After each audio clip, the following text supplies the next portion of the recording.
Ukrainian strikes on Russian oil refineries have disabled a significant share of processing capacity, leaving the country grappling with a gasoline shortage. Wholesale fuel prices in Russia have hit record highs. Shortages are being recorded across several regions following Ukrainian drone attacks on refineries.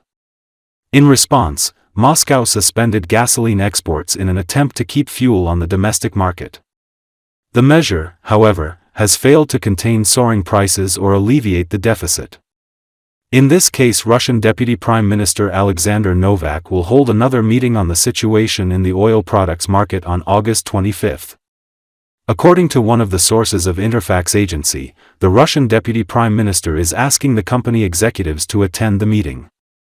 The previous meeting with the administration and oil companies took place on August 14.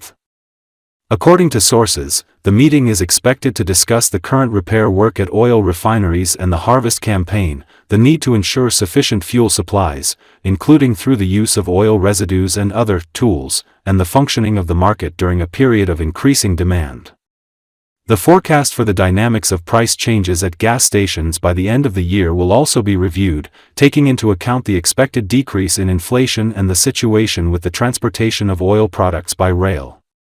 Following a meeting on August 14, Novak supported the Energy Ministry's proposal to extend the ban on gasoline exports until September, including for producers, and until October for non-producers of petroleum products.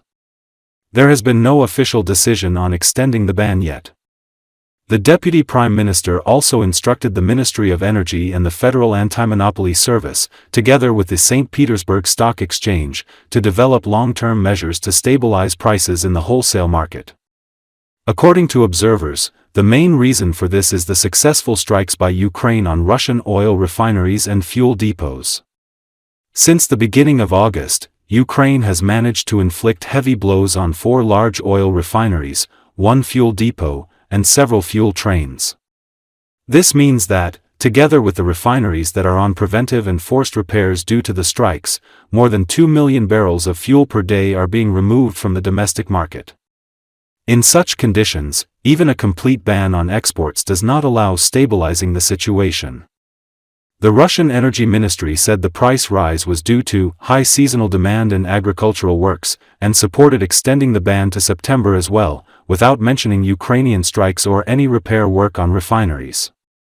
The fuel shortage is the most acute in Russia's south and far east, as well as in the part S of Ukraine held by Russian troops, local authorities said.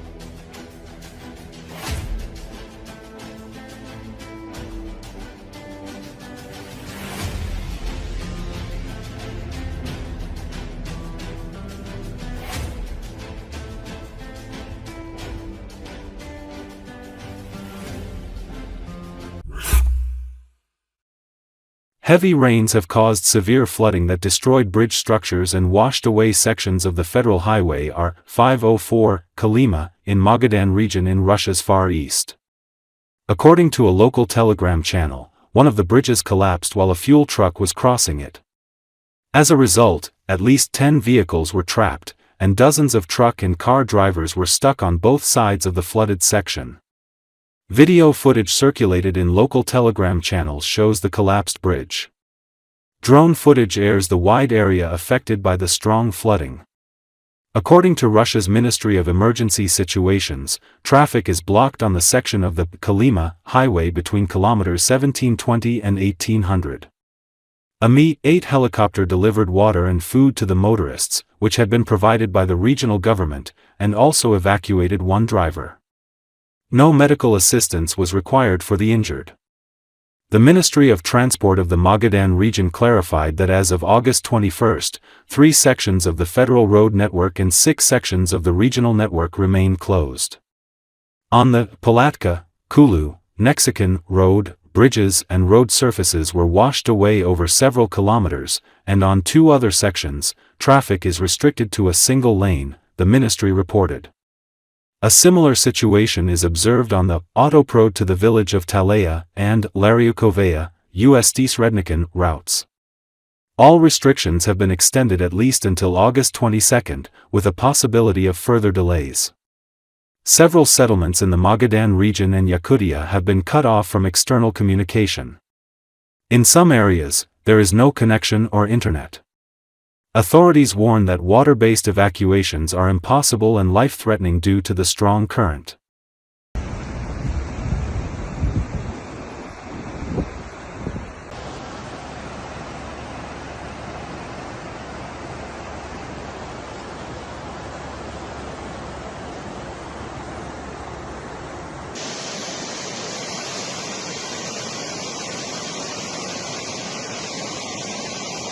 Ой, точно подмоет.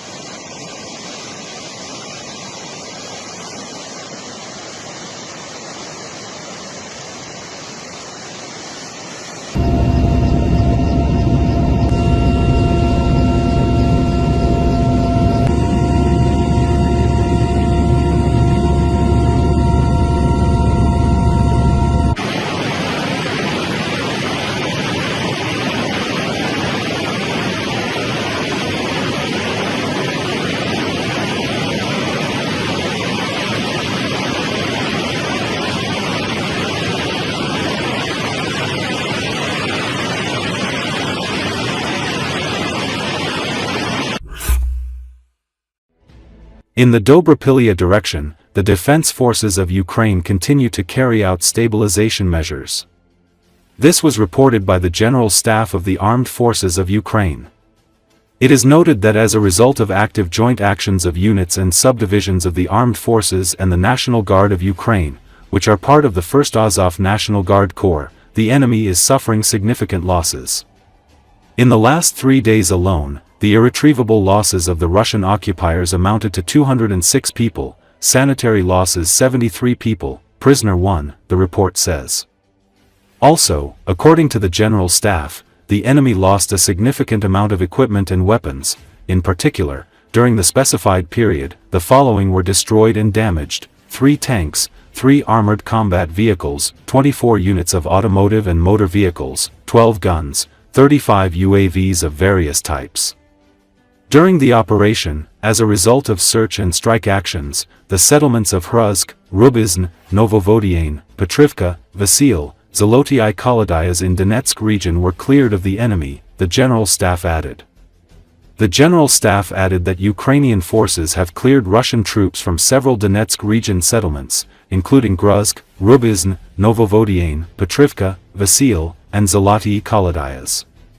Ukrainian forces recently retook 2 villages in the Donetsk region, pushing back Russian troops in fierce counterattacks over the weekend, according to official statements and verified footage. The 79th and 82nd Air Assault Brigades liberated Zoloty Kolodayas and Petrivka, inflicting significant losses on Russian forces and capturing prisoners, Ukraine's Air Assault Command said. The counterattacks come as Kiev attempts to contain a 10-kilometer deep Russian salient near Dobropilya. Reports said Ukrainian assault groups, supported by drones, are mopping up Kremlin forces still hidden in nearby villages and forests. Ukrainian officials on Monday said Russians have lost nearly 1,000 troops killed or seriously wounded, 355 heavily wounded, and 37 captured since August 4. Independent monitoring group Deep State and local platforms also confirmed Ukrainian gains, with fighting continuing near Kucherovy Yar as Ukrainian units push through open fields against entrenched Russian defenses. The Center for Countering Disinformation of the National Security and Defense Council stated that the Russian Foreign Intelligence Service is trying to convince the West of its ability to seize Donetsk region this year, but this is not true.